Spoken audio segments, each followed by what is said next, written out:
There are growing calls for schools to be closed as the country nears the peak of the COVID-19 pandemic. Teacher unions are concerned about the number of teachers and school staff being infected.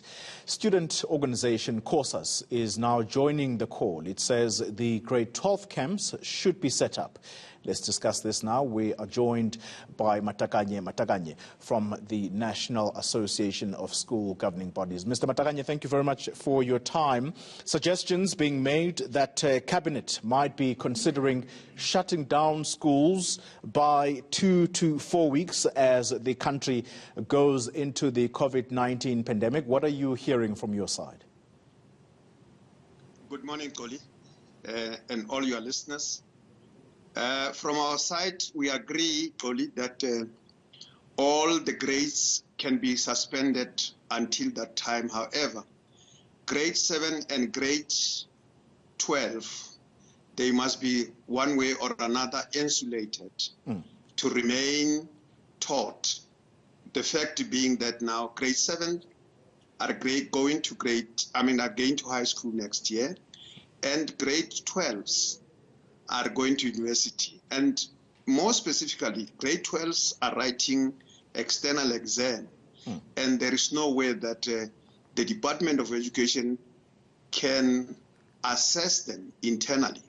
So, and we feel that if they don't, they will miss. Because when you hear the call for closure of schools, is that schools can be taught online.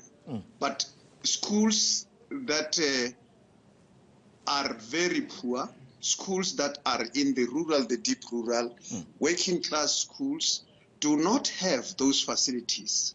And then that's the question I want to come to next, Mr. Matakanye, to say those teachers who are in schools that do not have the necessary technological gadgets, what will they do for the period of 2 to 4 weeks, and what happens to the children, some of which many people are worried will be swallowed into, ills, social ills that happen around their communities?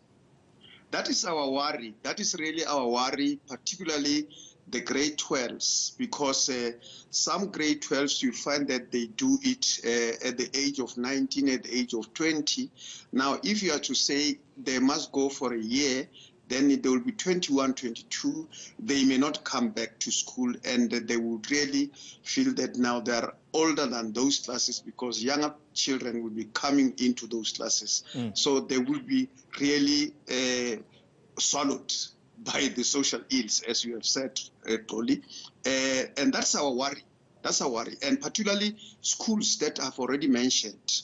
Because schools that are able, they will be taught virtually, and they will write exam. Let me ask you this other crucial question, Mr. Matakanye. We saw a court decision last week that forced government to make sure that the school feeding scheme program is not interrupted, or is basically it's ensured that government does continue to feed the children who benefit from them, and there's about 9 million of those children.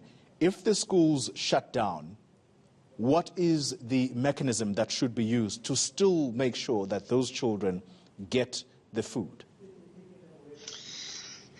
Toli, I may attempt to answer that question. However, I think that question belongs to the Department of Education.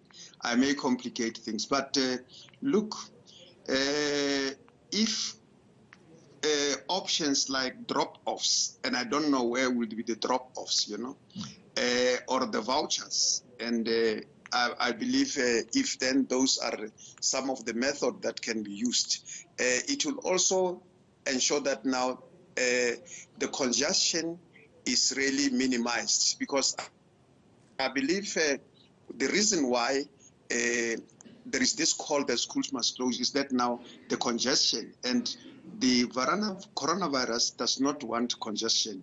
You see that we are fighting question of the social distances. It's due to that fact that it does not want, and people must keep 1.5 meters so that they must not infect one another. So I don't know, but maybe, as I said, I must leave that question to the department. But those are some of the options that I think they could help. Very briefly for me, Mr. Matakanye, I'm out of time.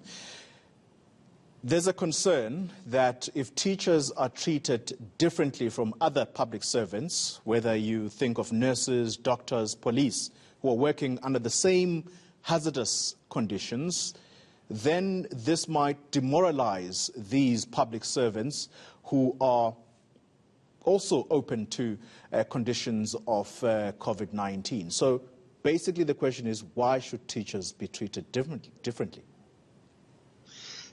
Yeah, I don't think teachers are treated differently, although I do not want to be the spokesperson of the teachers. But the question of congestion, I think we have a problem of the infrastructure in the sense that now, look, when all these children are coming into those schools, the question of social distancing may not be observed. And I think that's one major problem that make this thing very difficult, you know. And then the teachers will be among the children and all those things. We know that now these things, this pandemic affects elderly people, and most of the teachers really they are going to be infected. So I think without talking on behalf of the teachers, because I might be misrepresented. Yeah. So I think those are some of the reasons why I think they call for the shutdown. All right, Mr. Matakanye, the head of the school governing bodies now.